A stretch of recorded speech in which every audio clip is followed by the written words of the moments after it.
നമസ്കാരം. മീഡിയ കമ്പാനിയുടെ വളരെ പ്രാധാന്യമറിയിക്കുന്ന ഡെയിലി അപ്ഡേറ്റിലേക്ക് സ്വാഗതം. എല്ലാവരും അറിഞ്ഞിരിക്കേണ്ട പ്രധാനപ്പെട്ട കുറച്ച് ഇൻഫർമേഷൻ വീഡിയോ വഴി ഷെയർ ചെയ്യുന്നു.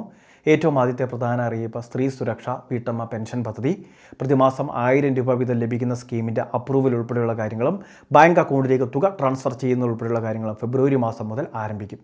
3800 കോടി രൂപയ്ക്ക് മുകളിൽ ഇപ്പോൾ സർക്കാർ അനുവദിച്ചിരിക്കുകയാണ്. ഈ തുകയെല്ലാം തന്നെ നമുക്ക് ഏകദേശം 31 ലക്ഷത്തോളം വരുന്ന ഗുണഭോക്താക്കൾക്ക് വേണ്ടിയുള്ളതാണ്. പക്ഷേ ഇതുവരെ 16 ലക്ഷത്തിന് അടുത്ത അപേക്ഷകരാണ് വന്നിട്ടുള്ളത്. എത്രയും വേഗം ബാക്കിയുള്ളവർ കൂടി അപേക്ഷകൾ വയ്ക്കുന്നതിന് വേണ്ടി ശ്രദ്ധിക്കുക. സർക്കാരിന് മറ്റ് ക്ഷേമ പെൻഷൻ ആനുകൂല്യങ്ങളൊന്നും ലഭിക്കാത്ത BPLO അല്ലെങ്കിൽ AAYO റേഷൻ കാർഡിൽ പേരുള്ളവരായിരിക്കണം അപേക്ഷകൾ വയ്ക്കേണ്ടത്. അതും പ്രായപരിധി 35നും 60നും ഇടയിലുള്ളവരായിരിക്കുകയും വേണം.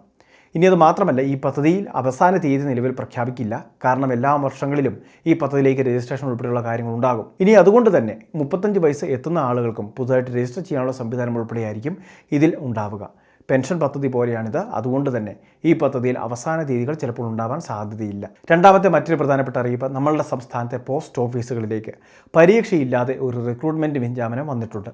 നിലവിൽ രാജ്യമെമ്പാടും ഇത്തരത്തിലുള്ള റിക്രൂട്ട്മെൻറ്റ് നടത്തപ്പെടുന്നുണ്ട്.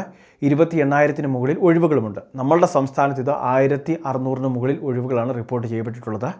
10ാം ക്ലാസ് യോഗ്യത മാത്രം മതി. 18 വയസ്സ് മുതൽ 40 വയസ്സ് വരെ പ്രായമുള്ളവർക്ക് അപേക്ഷകൾ സമർപ്പിക്കാം. പ്രായം കൂടുതലുള്ളവർക്ക് മുൻഗണനയുണ്ട്. അതോടൊപ്പം തന്നെ മാർക്കിൻ്റെ അടിസ്ഥാനത്തിലായിരിക്കും തിരഞ്ഞെടുപ്പ്. കൂടുതൽ മാർക്ക് നേടുന്നവർക്ക് മുൻഗണന നൽകും.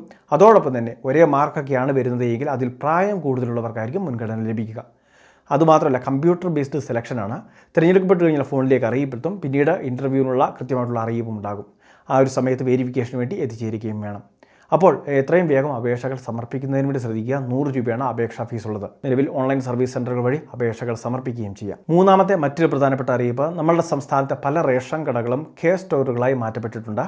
അതുകൊണ്ട് തന്നെ പല സബ്സിഡി ഉൽപ്പന്നങ്ങൾ സ്റ്റോറിലുണ്ട് എന്നൊരു കാര്യം, അതായത് പഴയ റേഷൻ കടയിൽ ഉണ്ട് എന്നൊരു കാര്യം പ്രത്യേകം ശ്രദ്ധിക്കണം. സബ്സിഡി ഉൽപ്പന്നങ്ങളായതുകൊണ്ട് തന്നെ അവയ്ക്ക് 50% വരെ ഡിസ്കൗണ്ട് ലഭ്യമാണ്. അരി, ആട്ട, ഗോതമ്പ്, അതോടൊപ്പം തന്നെ മറ്റ് ഉൽപ്പന്നങ്ങളെല്ലാം വാങ്ങുന്നതോടൊപ്പം തന്നെ ഇത്തരത്തിൽ സബ്സിഡിയിൽ ലഭ്യമായിട്ടുള്ള എല്ലാ പ്രൊഡക്റ്റും കൃത്യമായിട്ട് ചോദിച്ച് വാങ്ങുന്നതിന് വേണ്ടി കാർഡ് ഉടമകൾ ശ്രദ്ധിക്കേണ്ടതാണ്. നാലാമത്തെ മറ്റൊരു പ്രധാനപ്പെട്ട അറിയിപ്പ്, നമ്മളുടെ സംസ്ഥാനത്ത് കാർഷിക ഉപകരണങ്ങൾ സബ്സിഡി നിരക്കിൽ ലഭിക്കുന്ന കാർഷിക യന്ത്രവൽക്കരണ ഉപപദ്ധതി, അതിലേക്കുള്ള രജിസ്ട്രേഷൻ എല്ലാം നടന്നുകൊണ്ടിരിക്കുകയായിരുന്നു. ഇനി ആരെങ്കിലും അപേക്ഷകൾ വയ്ക്കാനുണ്ടെങ്കിൽ കൃത്യമായിട്ട് എത്രയും വേഗം അപേക്ഷകൾ സബ്മിറ്റ് ചെയ്യുക. നിലവിൽ ഇപ്പോൾ നമുക്ക് 50% മുതൽ 80% വരെയൊക്കെയാണ് സബ്സിഡി ലഭിക്കുക. കാർഷിക മേഖലയുമായി ബന്ധപ്പെട്ടുള്ള പല ഉപകരണങ്ങളും ഈ രീതിയിൽ നമുക്ക് സബ്സിഡിയിൽ വാങ്ങുന്നതിന് വേണ്ടി സാധിക്കും. പാതി വില മാത്രം ഗുണഭോക്താവ് മുടക്കിയാൽ മതി. ബാക്കി തുക കേന്ദ്ര സർക്കാരാണ് നൽകുന്നത്.